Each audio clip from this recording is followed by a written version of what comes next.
السلام علیکم، میرا نام ہے سہیل یوسف۔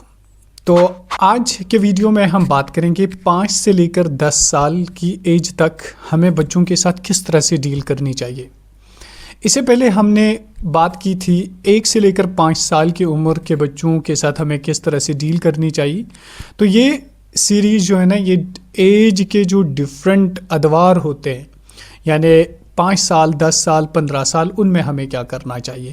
تو آج ہم بات کریں گے 5 سے لے کر 10 سال کی عمر میں ہمیں کیا کرنا چاہیے اپنے بچوں کے ساتھ، کیونکہ وہ تو بچے ہوتے ہیں، تو اس لیے ان کو تربیت کی ضرورت ہوتی ہے۔ تو 5 سے لے کر 10 سال کی عمر میں جو بچہ ہوتا ہے نا، اس کو ایک تو ہم سکول میں انرول کرتے ہیں، تو ساتھ ہی ساتھ ہمیں اس کا جو عقیدہ ہے نا، عقیدے کو درست کرنا ہوگا۔ یعنی اس کو اسلام کا سب سے فنڈامنٹل پوائنٹ جو ہے لا الہ الا اللہ محمد الرسول اللہ صلی اللہ علیہ وسلم، اس کو اس کے ذہن میں بٹھانا چاہیے، اور اس کو یہ بات کلیئر ہونی چاہیے، بلکہ کرسٹل کلیئر ہونی چاہیے کہ لا الہ الا اللہ کا مطلب کیا ہے۔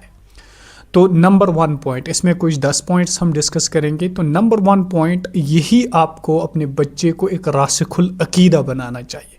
نمبر 2 پوائنٹ، قرآن اس کے ہاتھ میں تھمانا چاہیے، یعنی قرآن کے بیسک چیزوں کو۔ حالانکہ قرآن کا مطلب ابھی قرآن وہ تو نہیں پڑھ سکتا ہے، لیکن ایٹ لیسٹ اس کے ہاتھ میں قرآن کی جو بیسک چیزیں ہیں، بیسک چیپٹرز ہیں، ان کو سکھانا چاہیے۔ سورہ فاتحہ یاد کرانا چاہیے، قل هو اللہ احد یاد کرانا چاہیے، سورہ کوثر یاد کرانا چاہیے۔ چھوٹی چھوٹی صورتیں وقت میں ان کو یاد کرانی چاہیے۔ نمبر 3 پوائنٹ ہے، یہ جو ایج ہوتی ہے نا، اس ایج میں نا ایک بچے کا جو ماڈل ہوتا ہے وہ اپنا باپ ہوتا ہے۔ وہ ہر ایک چیز کو کاپی کرتا ہے۔ اگر باپ اس ایج میں موبائل فون کا زیادہ استعمال کر رہا ہوگا تو بچہ بھی موبائل فون لینا، سنیچ کرنا سیکھ لے گا۔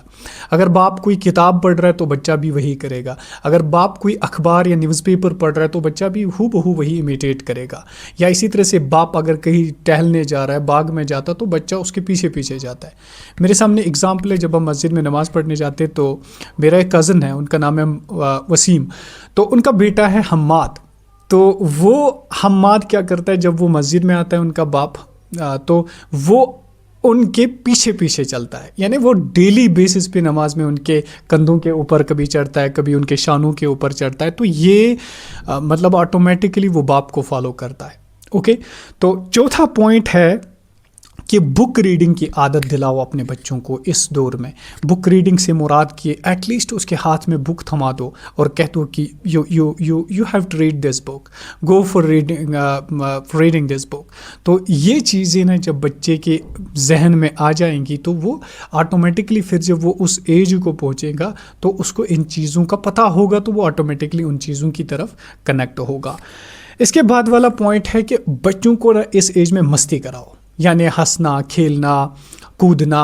ان کو بولو کہ یہ کچھ چیزیں ہیں، بکھیر دو ان کو۔ تو بچوں کو نا کھیلنا بھی اس عمر میں سکھا دو۔ نمبر 6 پوائنٹ ہے کریکٹر۔ ان کو گڈ کریکٹر بناؤ، ان کو بولو کریکٹر کے بارے میں کہ کریکٹر اصل چیز ہوتا ہے۔ ریئلٹی اگر آپ کو فاؤنڈ کرنی ہے اپنی لائف میں، تو آپ کو ایک کردار ساز انسان ہونا چاہیے، آپ کو ایک اچھا انسان ہونا چاہیے، آپ کے اندر جسٹس ہونی چاہیے، آپ کے اندر پیس ہونا چاہیے، آپ کے اندر سمپتھی ہونی چاہیے، انسانی ہمدردی ہونی چاہیے، آپ کے اندر ماں باپ کی ریسپیکٹ ہونی چاہیے، آپ کے اندر بڑوں کی ریسپیکٹ ہونی چاہیے، چھوٹوں کے ساتھ اچھی طرح سے کھیلا کرے، لڑائی کے بغیر، جھگڑے کے بغیر۔ تو وہ ساری چیزیں اس میں آئیں گی۔ اس کے بعد ہے انعام دیا کرے ان بچوں کو، جل شانو انعام دیا کرے، یعنی جو بھی وہ اچھا کام کرے تو اس میں انعام دیا کرے۔ ساتھ ہی ساتھ ان کو علماء کی مجلسوں میں لیا کرے، یعنی جاننے والوں کے جو نالجیبل لوگ ہیں ان کی خدمت میں لیا کرے۔ آسان ہوگی۔ Thank you so much, stay happy and stay blessed. Next ہم بات کریں گے 10 سے لے کر 15 سال کی عمر۔